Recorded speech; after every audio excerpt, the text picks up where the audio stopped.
You're here with Jewish Uncensored. I hope everyone's week is off to a great start.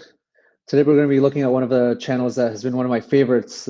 His channel has really exploded since October 7th, especially travelingisrael.com. And he really goes through the facts about Israel's history, about Israel's political history, and everything that's going on in the region.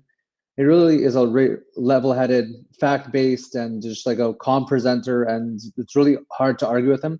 Today we're going to look at some of the biases we see online on information sources such as Wikipedia, and how we can really combat the lot of anti-Israel sentiment that is really built into that. So let's take a look. Something really bad is happening with all the pages connected to Israel on Wikipedia. I've already shown how one Wikipedia page got the things really wrong in a video about the collaboration between the Arabs and the Nazis. This week, I've been taking a deeper dive into pages connected to the Arab-Israeli conflict, and I've been shocked by what I've discovered. Let's jump right in with the page on the 1948 war in Palestine. The 1948 Palestine War was fought in the territory of what had been, at the start of the war, British-ruled Mandatory Palestine. The first sentence is true. Let's keep going. During the war, the British withdrew from Palestine.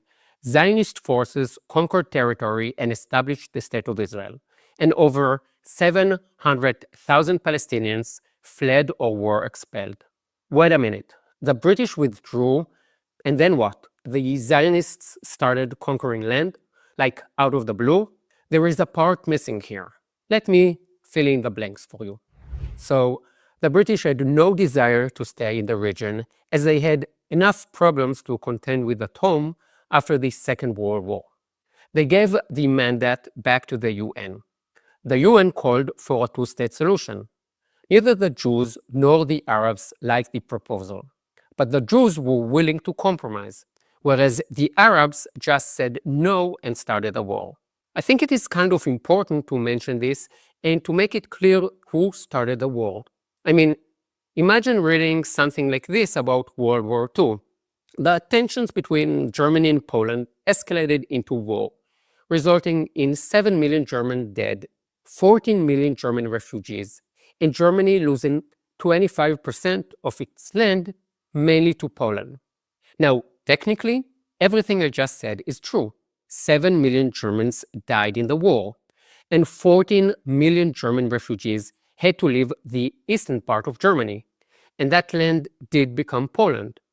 If you leave out the part that Germany started the war in order to expand its territory, and that the Germans fully intended to murder all the Polish Jews and enslave the Polish population, then you might get the impression that the Poles were the aggressors here. And we're not just talking about a single minor inaccuracy confined to one page. There are dozens of pages on the Arab-Israeli conflict in 1948. And what's really crazy is that there is no sign anywhere of the basic fact that the Arabs rejected the two-state solution plan and immediately started the war by killing Jewish civilians. Even on the page about the partition plan, it says, they, the Arabs, announced their intention to take all necessary measures to prevent the implementation of the resolution. A civil war broke out in Palestine, and the plan was not implemented. A civil war broke out, again, out of thin air. And now to the craziest part on this page.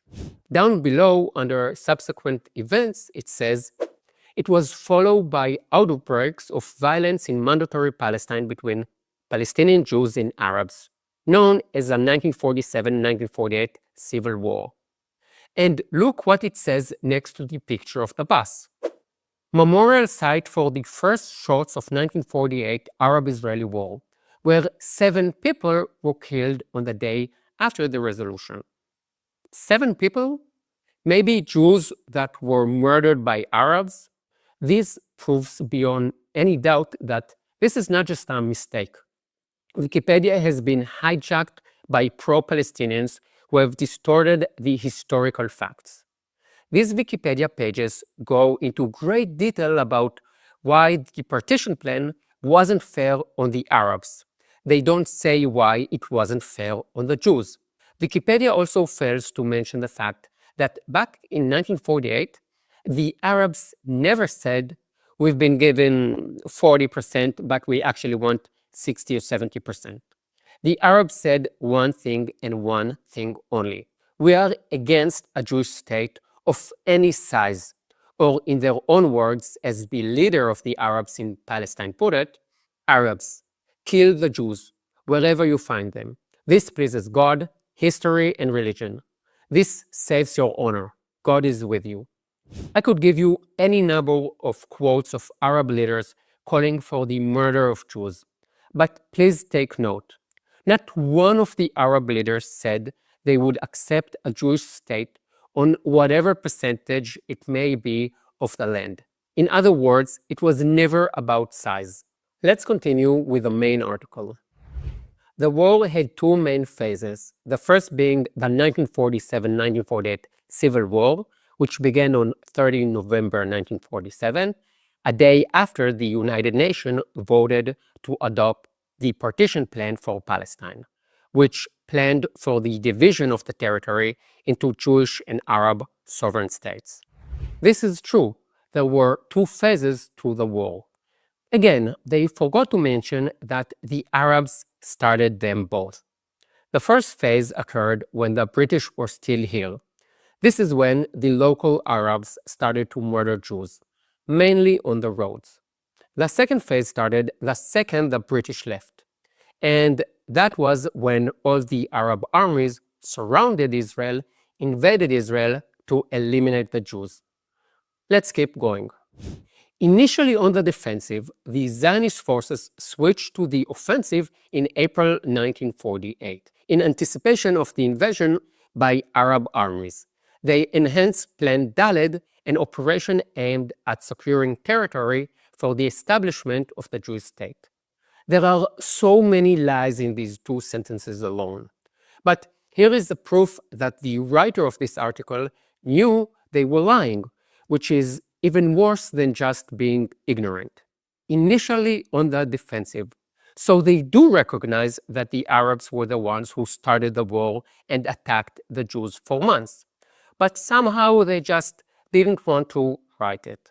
For the first 4 months of the war, the Arabs murdered hundreds of Jews, many on the roads. During this time, the Arabs also laid siege to many Jewish villages. The Jews had to move in protected convoys.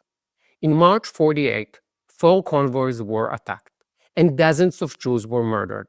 Their bodies were desecrated. But too many places were under siege, among them Jerusalem, the biggest Jewish city. So the convoy tactic didn't work, and the Jews had to move to the offensive if they wanted to survive. And yes, they conquered the Arab villages along the roads in order to put an end to the sieges. Now, I understand the shock felt among the Arabs. They were the ones who were accused of being the aggressors when they attacked the Jews in 1920, 21, 29, 36, and 47.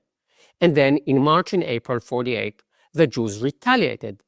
The Arabs, who had been very comfortable in the position of bully, found themselves losing their grip. Now, I could go on as there are so many lies as there are sentences in this article, but I don't want to get bogged down in the details. You might be saying to yourself, this guy is just pro-Israel. So I want to give you the ultimate proof that this article has been hacked by pro-Palestinians. Let's say you are looking for an article on any other war on Wikipedia. Then you would probably expect to see the names of the leaders, right? It would be strange to read about World War II without mentioning Hitler, would it? After all, he started the war, and he was kind of a key figure. Now, on this page about the 1948 war, the Israeli leader, Ben-Gurion, is mentioned 14 times. That makes sense. And how many times is the leader of the Arabs in Palestine mentioned? 0. His name only appears in the chart to the side. That doesn't make sense. So let's take a closer look at it. Now, why would the person who wrote this article want to hide the name Amin al-Husseini, the name of the leader of the Arabs? Two reasons. The first is that in order to make the Arabs look like victims, it is better not to draw attention to the fact that they had a militant war leader. But they did. The name of their leader is Haj Amin al-Husseini. He spent the duration of World War II in Nazi Germany with all the other leaders of the Arabs in Palestine. From Berlin, they broadcast propaganda in Arabic, calling for the Arabs to kill all Jews in Arab countries. This might be the reason why the writer of this Wikipedia page decided to erase him from history. Just one point here. I've heard personally a testimony from the grandfather of one of the descendants of a Holocaust survivor that this individual actually went to Auschwitz personally to take part in the beatings and maiming of different Jews there. This was seen firsthand from testimonies of people who were there. Haj Amin al-Husseini doesn't make the Arabs of Palestine look so good. He doesn't fit the narrative. It is not just the leader of the Arabs that miraculously disappeared. Jewish immigration is, of course, mentioned, but there is no word about Arab immigration to Palestine. Hundreds of thousands of Arabs came to mandatory Palestine looking for work, because where you have Jews and Christians, you have prosperity. Half of the people of Gaza are Egyptians who came to work for the British or arrived a few years before that. Yasser Arafat, the best-known face of the Palestinians, who always said that he was born in Jerusalem, was born in Egypt. Jewish immigration is a topic that is given plenty of space on Wikipedia, but Arab immigration might as well not exist. Something else that hints at the fact that pro-Palestinians have messed up this article, and this may be a bit higher level, is the commentary on the King David Hotel bombing. Pro-Palestinians just love to mention this. As you can see, the Jews carried out a campaign of acts of terror and sabotage against British rule. Among these attacks was the 1946 King David Hotel bombing, killing 91. I've talked about this in an older video, so I won't talk about it again here. Right now, I want to talk about Wikipedia. If you scroll up a bit, under the 1936 Arab Revolt, it says, "The peasant-led Arab Revolt." No mention of terror attack, no mention of the 262 British soldiers that they killed. All that is said is that the brutal suppression of the revolt by the British significantly weakened the Palestinian Arabs in advance of the 1948 war. Now, if it was just one page, you might say, okay, and kind of ignore it. But there is a whole network of pages, dozens, if not hundreds of pages, that are all full of lies and misleading information. And they all lead you to pages about fake massacres and the Palestinian refugees. And that should not be ignored. During the war, massacres and acts of terror were conducted by and against both sides. A campaign of massacres and violence against the Arab population, such as occurred by Lydia and Ramle and the Battle of Haifa, led to the expulsion and flight of over 700,000 Palestinians. Interestingly, no massacres of Jews are mentioned. In the Hadassah medical convoy, the Arab murdered 78 doctors and nurses. And as they always do, they desecrated the bodies. It was the same in the Kfar Etzion massacre, during which the Arabs murdered 127 Jews after they had surrendered. In all these Wikipedia pages, you won't find a single mention of the fact that not one Jew was left alive in the Arab territories, whereas 160,000 Arabs carried on living in the new Jewish state. So do you see the pattern here? On the Battle of Haifa page, which is given as an example, it says that Haifa's Arab population was subjected to acts of terrorism by the Irgun and Haganah. This is misleading, as the Arabs were the first to kill Jews in Haifa, with 3 Jews being murdered on 7th of December 47 and another 4 being killed 2 weeks later. Somehow, on Wikipedia, it seems that only Jews commit acts of terror against Arabs. Jews, on the contrary, they just die, usually without even getting a mention, and they are definitely not getting killed in any acts of terror committed by the Arabs, according to Wikipedia. The article also fails to mention that the Jewish mayor of Haifa called on the Arabs of Haifa to stay and promised that they would not be harmed if they did not fight. Do you think that any Arab mayor said this to any Jewish communities? In Gaza, in Hebron, and in the old city of Jerusalem? The Arabs wiped out all the Jews, although the Jews had been there for hundreds, if not thousands of years. I will finish this video with a page dedicated to one of the biggest lies of the last century, the Palestinian refugees. So, many Wikipedia pages contain reference that lead readers to this page about the Palestinian refugee problem.